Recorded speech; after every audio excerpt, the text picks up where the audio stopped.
For decades, the conflict between Israel and Palestine has stood as one of the most divisive and contested geopolitical issues in modern history. At the heart of this conflict lies a stark imbalance of power, history of dispossession, and a continual cycle of agreements made and then broken, resulting in profound suffering for the Palestinian people. Today, we'll explore Israel's consistent violation of international agreements and its aggression against Palestine, actions that have been described by many human rights organizations as crimes against humanity. To understand this, we must first revisit the historical context. Exact repeat of voice number 8. In 1947, the United Nations proposed the partition of Palestine into two states, one Jewish and one Arab. This plan, though accepted by Jewish leaders, was rejected by Arab nations as it disregarded the rights of the indigenous Palestinian population, who comprised the majority at the time. What followed were wars, expulsions, and the eventual establishment of Israel in 1948. For Palestinians, this event is remembered as the Nakba, or catastrophe, when over 700,000 Palestinians were forcibly displaced from their homes, a displacement that remains unresolved to this day.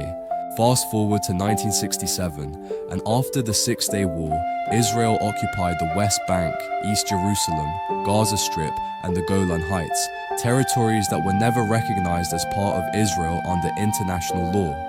These lands were meant to form the foundation of a future Palestinian state, as outlined in various peace accords and United Nations resolutions. Yet, decades later, this vision of statehood has been systematically undermined. One of the clearest ways Israel has violated agreements is through its settlement policies. Under the Oslo Accords of the 1990s, both Israel and the Palestine Liberation Organization pledged to negotiate a two-state solution with the understanding that the West Bank and Gaza would form the core of a sovereign Palestine. However, contrary to the spirit of these agreements, Israel has continuously expanded its settlements in the West Bank and East Jerusalem.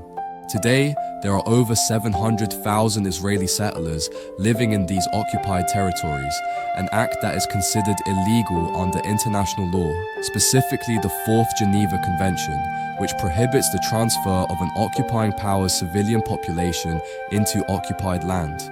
The settlements are not merely about housing, they are the physical embodiment of a policy designed to fragment Palestinian communities and make the prospect of a contiguous Palestinian state impossible. Roads built exclusively for settlers carved through Palestinian lands, and thousands of acres have been confiscated to support this infrastructure. Palestinians are routinely displaced, their homes demolished, and their access to basic resources like water and arable land restricted, all to make way for Israeli expansion. Aggression against Palestinians is not limited to land seizures, it is also enforced by a system of military control. In Gaza, often referred to as the world's largest open-air prison, over 2 million Palestinians live under a suffocating blockade imposed by Israel since 2007. This blockade has restricted the flow of goods, medical supplies, and humanitarian aid, leaving much of the population in desperate poverty. Over 97% of Gaza's water supply is contaminated, and unemployment rates hover around 45%, one of the highest in the world. Israel justifies the blockade as a security measure against Hamas, but the resulting hardship affects civilians far more than combatants. Periodic military operations have further devastated the territory. The most recent escalations, whether in 2014, 2021, or 2023, have left thousands dead, including women and children, as waves of bombings have flattened residential buildings, schools, and even hospitals. The destruction is immense. Gaza has become a place where rebuilding is nearly impossible, as each new bout of violence undoes whatever progress was made before. In the West Bank, human rights abuses are equally rampant. The Israeli military operates checkpoints that restrict Palestinian movement, making travel between towns and cities arduous and humiliating. Arbitrary arrests, including of children, are common. According to organizations like Amnesty International and Human Rights Watch, Israel's treatment of Palestinians amounts to apartheid, a charge based on its systematic domination and segregation of one ethnic group over another.